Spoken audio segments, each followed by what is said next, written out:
क्या मायावती ओम प्रकाश राजभर को हराने में जुट गई? राजभर के सामने उतारा ऐसा उम्मीदवार कि फंस गई सीट। क्या मायावती के उम्मीदवार का चयन अमित शाह करते हैं? मायावती ने योगी के साथ मिलकर पहले अखिलेश यादव की सीट फंसा दी, फिर बीजेपी के साथ मिलकर केशव मौर्य और योगी की सीट को बचाया। उसके बाद स्वामी प्रसाद मौर्य की हार तय की। अब अखिलेश यादव जिनके भरोसे पूर्वांचल में थे, उनकी सीट को बहुत बुरी तरह से फंसा दिया। ओम प्रकाश राजभर पिछले 3 साल से योगी को कुर्सी से हटाने का सपना देख रहे थे, लेकिन चुनाव से पहले उनकी विधायकी पर ही ग्रहण लग गया। मायावती ने ऐसा उम्मीदवार उतारा कि ओम प्रकाश राजभर का हाल भी स्वामी प्रसाद मौर्य जैसा हो गया। ओम प्रकाश राजभर अपने ही घर में घिर गए। मायावती ने कैसे अखिलेश यादव की कमजोरी को अपनी ताकत बना लिया, ये हम आपको समझाते हैं। गाजीपुर से सपा की कद्दावर नेता शादाब फातिमा को जहूराबाद से टिकट नहीं मिला तो वो बागी हो गई।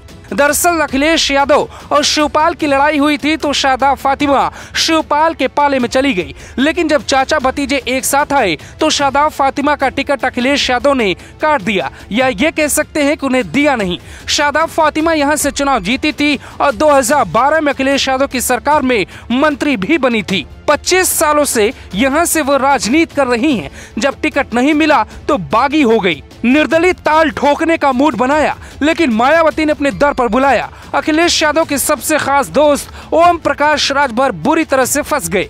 48 घंटे के भीतर मायावती ने पहले स्वामी प्रसाद मौर्य को संकट में डाला, अब ओम प्रकाश राजभर को भी हराने का खाका खींच लिया है। मायावती ऐसी बैटिंग कर रही हैं जैसे वो सपा की जीत नहीं चाहती हूँ। ओम प्रकाश राजभर अपनी जीत की गारंटी के साथ जहूराबाद से चुनाव लड़ना चाहते थे, लेकिन अब यही समीकरण उल्टा पड़ जाएगा, ये उन्होंने नहीं सोचा था। ये क्षेत्र मुख्तार अंसारी का भी है, इसीलिए मुख्तार की तारीफ करने वाले ओम प्रकाश राजभर के सामने मुस्लिम वोट का संकट मंडराने लगा है, क्योंकि मुख्तार के वोटर मायावती के साथ भी हो सकते हैं और सपा के साथ भी जा सकते हैं। जहूराबाद में दलित वोटरों की संख्या है तकरीबन 75,000, जो मायावती का बेस वोटर माना जाता है। राजभर वोटर इस सीट पे तकरीबन 67,000 हैं, जिसके लिए ओम प्रकाश राजभर ने ये सीट चुनी।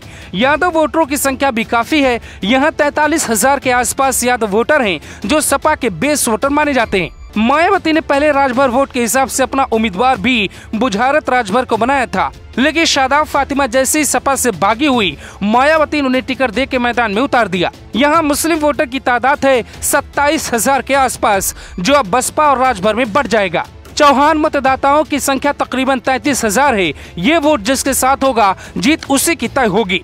ये मुख्तार अंसारी का गढ़ है। मुख्तार और मायावती के रिश्ते ठीक हैं, इसीलिए मुस्लिम बीएसपी के साथ भी होगा। 75,000 दलित वोटर और 27,000 मुस्लिम वोटर मिला के होता है 1,02,000, जो काफी बड़ी संख्या है।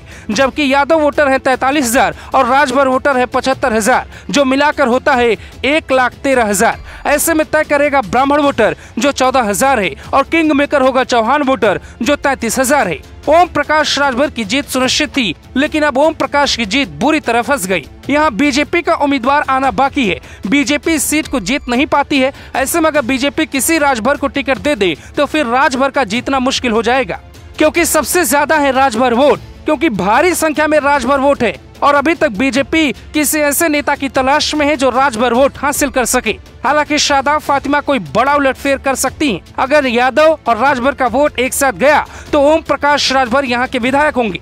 मुस्लिम और दलित वोटरों ने एक साथ वोट किया तो शादाब फातिमा विधायक होंगी। गाजीपुर में मुख्तार अंसारी का इशारा भी काम करेगा। ऐसे में देखना ये होगा कि मुसलमान जाएगा कहाँ, क्योंकि मुख्तार अंसारी के भाई सपा में है तो मुख्तार के ऊपर मायावती की बड़ी कृपा रही। ऐसे में मुसलमान भी फंस गया है, वो अखिलेश यादव को जिताए या फिर मायावती को रिटर्न गिफ्ट दे। फिलहाल इतना कहा जा सकता है, जो सीट आसानी से राजभर निकाल रहे थे वो सीट मुश्किल में पड़ गई। Bipin Dubey, Ghazipur, global Bharat TV.